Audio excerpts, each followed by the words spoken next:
السلام عليكم ورحمة الله وبركاته. أقترح عليكم اليوم comparaison entre les régimes alimentaires carnivores et herbivores pour la première année collégiale. Nous savons que tous les animaux prélèvent dans leur milieu de la matière animale ou végétale pour se nourrir. Il existe différents types de régimes alimentaires, carnivore le cas du lion, herbivore rongeur le cas du lapin et herbivore ruminant le cas de la vache. Activité 1. Comparer les particularités de la mâchoire des animaux présentées en fonction de leur régime alimentaire. Comme vous le savez très bien, la première étape de la nutrition consiste à prélever les aliments grâce à différents types de structures chez les mammifères. Ce sont les dents qui assurent cette étape. Pour cela, nous allons faire une comparaison entre le crâne d'un herbivore, on a pris comme exemple le cheval, et celui d'un carnivore, on a pris comme exemple celui du chien. Première constatation, la dentition chez les herbivores elle est incomplète puisque le cheval possède uniquement deux types de dents, les molaires et les incisives. Alors que les carnivores, ils ont une dentition complète puisqu'ils possèdent les trois types de dents, les molaires, les canines et les incisives. Deuxième constatation, entre les molaires et les incisives chez les herbivores, nous avons un espace vide. C'est la barre osseuse, alors qu'à ce niveau-là, c'est-à-dire entre les molaires et les incisives, chez les carnivores, on voit très bien la présence des canines qui sont longs, pointus et servent à tuer et déchirer bien sûr la viande.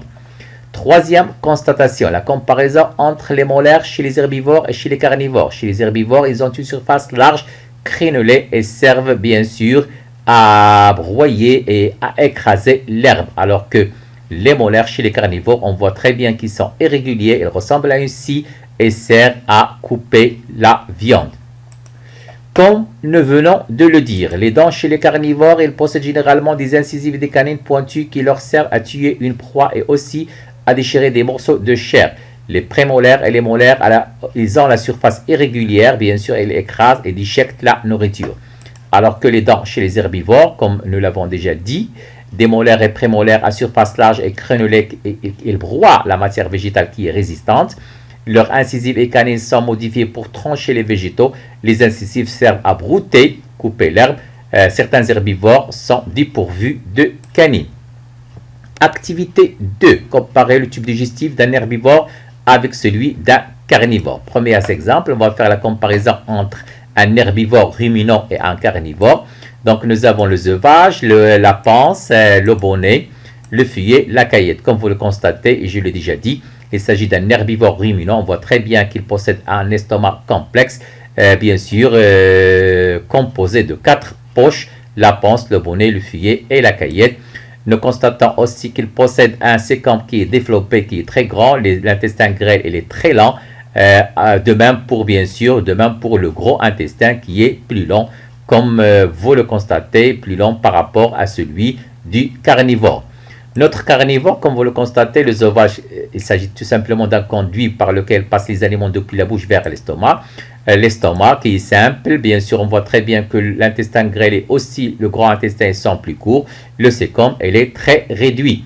Notre herbivore, bien sûr, ruminant, je l'ai déjà dit, possède un estomac complexe à 4 chambres avec une grande panse, le rumen. L'intestin il est fin et lent, présence d'un grand sécambre. Alors que notre carnivore, il a l'intestin et le côlon qui sont très courts et un petit sécambre qui est très réduit. Une autre comparaison, cette fois-ci entre un carnivore insectivore et notre herbivore rongeur. Comme vous le constatez, notre carnivore insectivore possède un estomac simple. On voit très bien que l'intestin il est très fin, il est très court. Il ne possède pas de sécambre. Alors que notre herbivore rongeur, l'estomac, un sécambre qui est plus développé, comme vous le constatez, qui est très, très gros. De même pour l'intestin grêle et le gros intestin, ils sont plus longs par rapport, bien sûr, en comparaison avec notre herbivore, avec le carnivore, je m'excuse. Et comme je l'ai déjà dit, bien sûr, le carnivore insectivore, intestin grêle et côlon court, pas de sécambre. Notre herbivore rongeur, l'estomac simple, présence d'un gros sécambre. Schéma de comparaison des appareils digestifs des carnivores et herbivores. On voit très bien que les herbivores possèdent un estomac plus volumineux que celui des carnivores.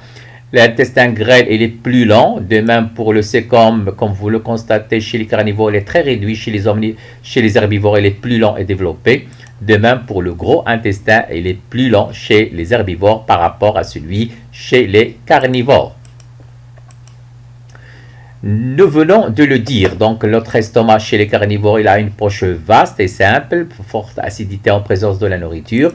Chez les herbivores, ça dépend bien sûr, à plusieurs poches au estomac simple, ça dépend, l'acidité est moyenne en présence de la nourriture. L'intestin grêle, 3 à 6 fois la longueur du corps, alors que chez les herbivores, elle atteint 10 à 12 fois la longueur du corps, le côlon. Petit et simple, chez les carnivores, chez les herbivores, il est lent et complexe. Conclusion, le tube digestif est constitué de différents organes qui vont permettre de digérer les aliments pour les transformer en nutriments.